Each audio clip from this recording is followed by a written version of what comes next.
खुलुमबाय नोंथांमोनखौ बयखौबो बरायबाय। दिनै 21 सेप्तेम्बर 2023 बाराय जायो बिस्थिबार। फैदो दिननि खौरांफोरखौ बेखेवनोसै। मोनसे गिख्रंथाव लामानि जाब्रबथाय जादों। बे गिख्रंथाव लामानि जाब्रबथायाव 60 सुबुङा अबथिरायै जिउ गोमानांगौ जादों। जरहाट डिस्ट्रिक्टनि सिङाव थानाय मारियानि ओनसोलाव गंसे टाटा सुमु गारि आरो गंसे लादेन ट्राकनि गेजेराव खर'जों खर' मोगा-मोगि जाब्रबथाय जानानै 60 सुबुङा अबथिरायै जिउ गोमादों आरो बे जाथायाव ट्राक ड्राइभार आरो हेन्डीमेनआ गोब्राब जोखोम जादों। गंनै गारिनि गेजेराव जाब्रबथाय जानायाव गारि गंनैबो 200 फुट गोथौ हाखराव गोलैलांदोंमोन। तिनसुकिया डिस्ट्रिक्टनि टिपंकालियारि साली ओनसोलाव आयेननि बेरेखा खैला जावबाय थानाय समाव हरखाबै गेस बेरना होनायाव 2 सुबुङा अबथिरायै जिउ गोमादों। थैनाय 2 सुबुंनि मुङा जाबाय राजु राभा आरो थरेश्वर कसारी। गहपुर हालामनि सिङाव थानाय सिमलागुरि गामिनि बिजय बसुमतारी बिथाङा गोरोन्थिनि थाखाय निमाहा बिदों। बिथाङा बिटिआरनि गाहाय खुंगिरि प्रनब बर' बिथांखौ मुं सुनानै बाथ्रा बुंदोंमोन। गिबियावनो प्रमद बर' सारनाव निमाहा बिनाय थाबाय। मैयानि मोनाबिलि समनि जिथुनिखि प्रमद सारखौ गाज्रि बिबुंथिजों लोगोसे रायनानै हरनाय एबा गहपुर हालामाव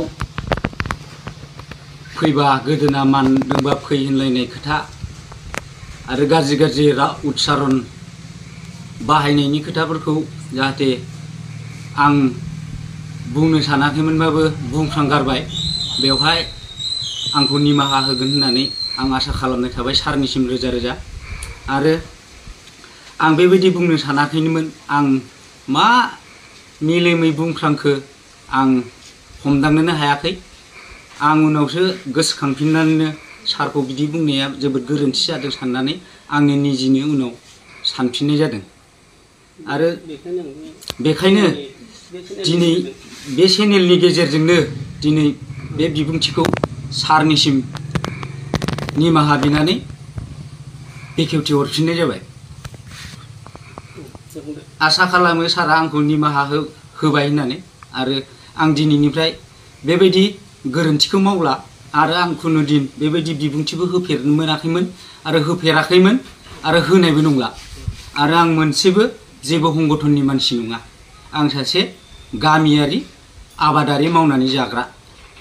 जाहाथे सारा आरो उननि हाबाफारिफोरखौ सारा इसोरनि अननायनि गेजेरजों मोजाङै मोजां बिदिनो मावफुंलांबाय थागोन होननानै आसा खालामनाय थाबाय सार।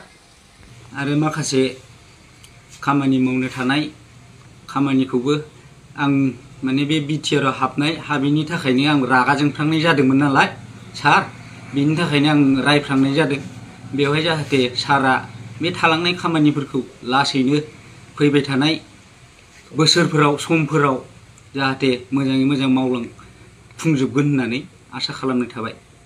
लोगोसे मोनसे खावलायबावनाय, जोंनि गहपुर हालामाव थानाय जोंनिनो फरायसा आफाद आरो गुबुन आफादनि गासैबो रायजो राजा बिदा फंबायफोरनावबो आं निमाहा बियो। जाहाथे मोनफ्रोमबो फरायसा आफादखौ लानानै आरो मोनफ्रोमबो आफादखौ लानानै दिनै आंखौ निमाहा होगोन होननानै जाहाथे आंखौ बे खेबनि थाखाय दायनिफ्राय निमाहा मोनगोन होननानै आसा खालामनाय थाबाय।